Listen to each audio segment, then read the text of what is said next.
السلام علیکم ناظرین، حکومت کی جانب سے کراچی سینٹرل نارتھ آباد مین زودی چرنگی پر ممبر CPLC سینٹرل اسماعیل غراری، ساتھ اور ان کے ہمراہ ٹریفک پولیس افسران SO نارتھ آباد سلمان، SO نیو کراچی نذیر حسین راجپور، SO خواجہ اجمیر محمد یوسف اور ان کے ہمراہ ان کی ٹیم کے اہلکاروں نے گاڑیوں کے شیشوں پر کالے پیپر اور فینسی نمبر پلیٹ کے خلاف کریک ڈاؤن کیا۔ اسی موقع پر ٹریفک پولیس افسران کا کہنا تھا کہ گاڑیوں کے شیشوں پر کالے پیپر لگانا جرم ہے، اس لیے ٹریفک اہلکاروں نے قانون نافذ کرنے کی کوشش کی۔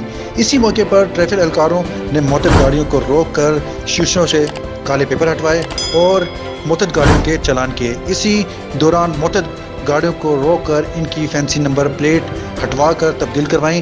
اسی موقع پر SO نارتھ آباد سلمان کا کہنا تھا کہ میری عوام الناس سے درخواست ہے کہ وہ قانون نافذ کرنے والے اداروں سے تعاون فرمائیں تاکہ کراچی میں پیش آنے والے واقعات سے بچا جا سکے۔ کیمرامین سید جہانگیر کے ساتھ سید داؤد، ٹاپ نیوز، کراچی۔